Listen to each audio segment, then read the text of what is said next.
This video is brought to you by Big Owl Lubricants. Big Owl Lubricants. Go big Owl.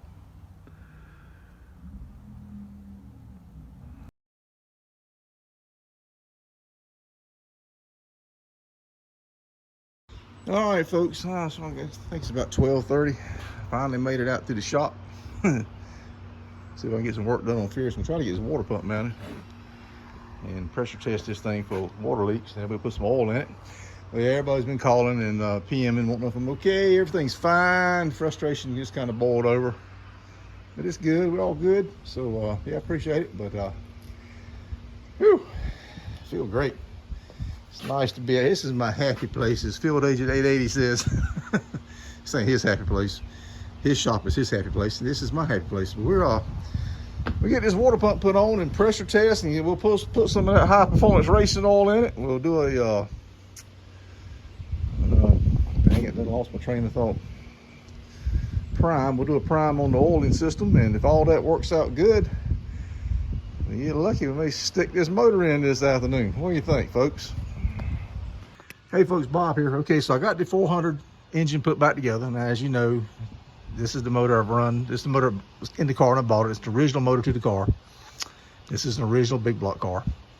And I've got about 30, 35, maybe 40 passes on this engine. Wide open, full throttle passes. This is the motor that kicked out the freeze plug. We didn't kick it out. It had developed a hole in it. And it shut me down for the year, late in the year last year. So wasn't planning on running this motor anymore, but we had some minor difficulties with the 440. So we set the 440 aside for right now. I'm going to put this motor in the car, run it the remainder of the season, mainly just to shake the car down and kind of dial it in. And then next year, we'll come back with the 440. That's the plan. But anyway, I poured water in the engine, straight water, and I've been turning this water pump here. It's electric water pump drive, but obviously no electricity hook. And just checking to see if my freeze plugs that I installed aren't leaking. We don't have any leaks anywhere around the water pump gasket. Everything looks good. This here is the freeze plug that failed. And as you see, I got a brand new one. All over brand new. All the block plugs are brand new. No leaks that I can see. No leaks around the water pump. So we're good, I think. All right, I'll let it sit for a couple hours. If I don't see any leaks, then I'll put oil in it. There's no oil in it right now, just simply lube, so don't really want to turn the engine over. We'll get oil in it and do a prime on it. And if that goes okay, we'll let the engine set with the oil in it for a day or two. I got some stuff going on next week. And been having some issues, some personal issues I've been dealing with. It's killing me time-wise. Haven't been able to get here and do much. And that's going to continue for another week, it looks like, maybe another month. I don't know. It's just been, I've got an elderly parent I'm taking care of, and things aren't going well. So doing the best I can. But anyway, we'll get out here when we can and try to finish this thing up. I was kind of hoping to have the engine installed by now, but things kind of came up. But I'll give you I'll add on to this video here in a little bit once we make a determination that the block's sealed. Okay guys, I've run into another snag trying to get the flex plate bolts into the converter, and I've gone around and around and around. I know twice and I ain't been able to line them up yet. I got close one time, but no cigar. So I went on and put a mark here and a mark there, just to make sure. I'm going to go around one more time, and if I can't get them to line up this time, then something's wrong. Either the flex plate's wrong or the torque converter's wrong. Okay, Space Cadets, let me introduce you to the latest stupid problem I've run into. This is FURYIOUS, and I was excited today. I tried to button her up.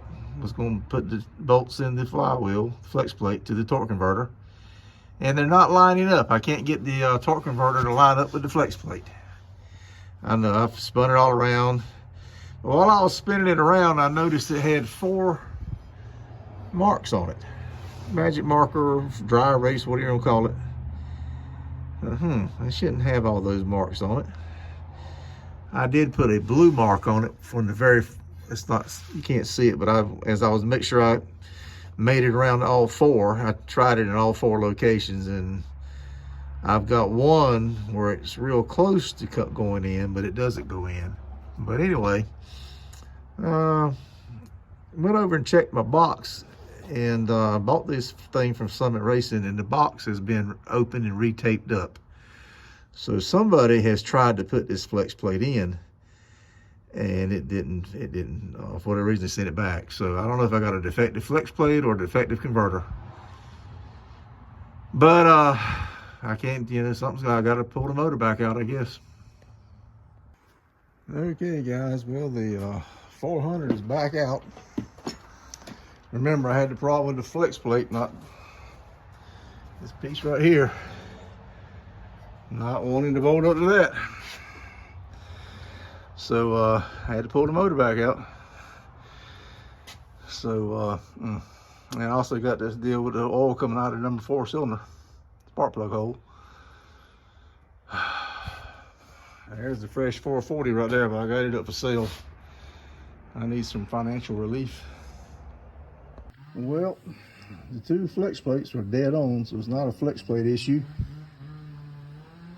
Let's see if it's the torque converter is dead on. If it's torque converter is, if the torque converter is right, and I'm just a dumbass and couldn't figure it out, but I'm confident I spun this thing around at least twice, more than twice. So let's go pull the torque converter. Well, this is the flex plate that came off the balanced converter, and we know it works. This one I ran the last 2 years, and it doesn't fit this converter here either. As you can see, that lug there is off. When you put the bolts in these lugs here, you get these in, this one here is off a smidge. When you get these in, this one here, there's no way in the world to make it work. So let's put the one on it that I was trying to fit on it. Okay, as you can see, it says engine side, which is what this would be. And you can see I've got that hole there is dead on. That hole there is pretty close. This hole here is dead on. And this one here is a mile off. So this flex plate, and these 2 flex plates, as you saw, they lined up perfect. So let me try one more spin, see if it gets closer, but there's something wrong with this converter, pretty obvious. Okay, so this is a cast crankshaft out of a 440 Mopar. And this is a B&M SFI flex plate. And as you can clearly see, it says right there, engine side. So I've got it facing the engine side. Of course, the crankshaft's on the engine. And it's got the notch for the cast crank. Because the torque converter does not have weights on it.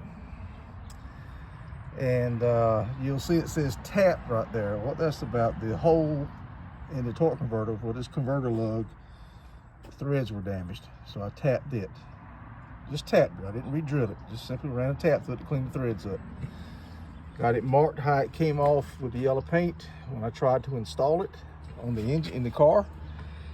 And I couldn't get this hole here to line up. One hole is off. As you can plainly see, that's not right. And it will not thread up. And I have been told that you cannot kind of oval the hole a little bit. So let me get it. I got another converter. This is a 3200 stall, which is perfect for what the combination is. I can put the stock converter up and see if it's any closer. If it is, then we'll know we got a converter here that's got a bad lug. Okay, that's the converter we just tried. That's the 3200. I think it's a 9M, maybe it's 9.5. This is the stock converter. This is the converter. Oh, I'm leaking tranny fluid. This is the converter I took out right here of the car. And just at 2,000 RPMs, it was all I could stall. Anything more than that, it pushed through the beams at its actually staging lights, staging beams. So I was hoping to use this 3200 so I could stall it up to about 2400. The car I think would launch really good. But I ran the bolts in here just to make sure. This is the converter I took out. Now obviously this is the wrong flex plate. This is for a non-weighted, and this is a weighted flex plate. But the combination I had with this, with the flex plate, the engine, I know it works. That's what came out. So I'm just trying to make sure, verify that it's not a bad flex plate, a defective flex plate, that it is converter. The lugs on the converter aren't correct, which is what I think is the case. So we're going to try this flex plate on this converter. If everything lines up right, then we've eliminated the flex plate. All right, let's try it. And there you have it. As you can see, it went right in. All the bolts are tight. Well, not tight. Everything went in just fine. So it's still on the engine side. That bolt's in good. That one's in good. So this converter is just one of these lugs is just not correct. It's the defect from the factory. How that got through, I don't know. But probably just needs to have the lug cut off. Whichever lug that we determine is bad is not right. And I would say I wouldn't let a general welder do that. I would say somebody, a torque converter company, would need to do that. Make sure they got it centered correctly. And but anyway, crank bolts are in good and tight, so there's no play there. And it bolted. This is the stock converter. Unfortunately, I'm gonna have to run the stock converter this year. All the changes I made to the engine, it's got a mild cam, somewhere in the neighborhood of 230 duration, I think 480 lift. It ain't much. And it's got oh god, it ain't got very much compression, maybe 8.5 and 8 3/4 to 1. Very mild motor. And I really thought that 3200 stall converter here would allow me to stall it at about 24, which would help. Currently has a 410 gear in it. It's about 3,200 pounds with driver, big block Mopar, and 400 cubic inch based. Real budget friendly package, nothing crazy. Now, I figured run high sevens, which would be good enough for me, and it may still run with the, like I said, I put a different set of heads on, a little bit better heads. Other than that, everything's the same. So it may still run high sevens. It ran low eights before, so with the heads, and I removed about 50 pounds of weight. So I don't know, we'll see. Around an 808, I think, was the best it ever ran. 808, 807. So I got a 456 gear I can put in it too if I need to, but I'd like to run in the sevens, I really would.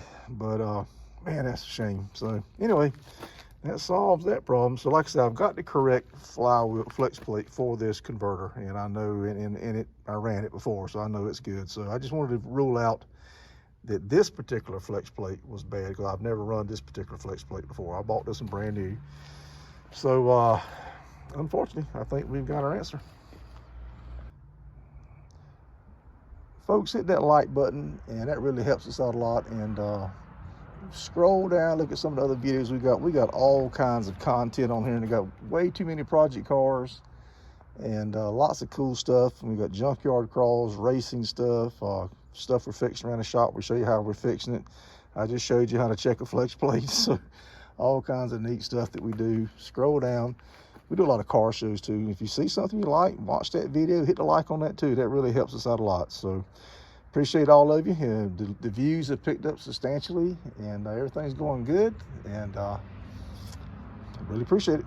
Bob out.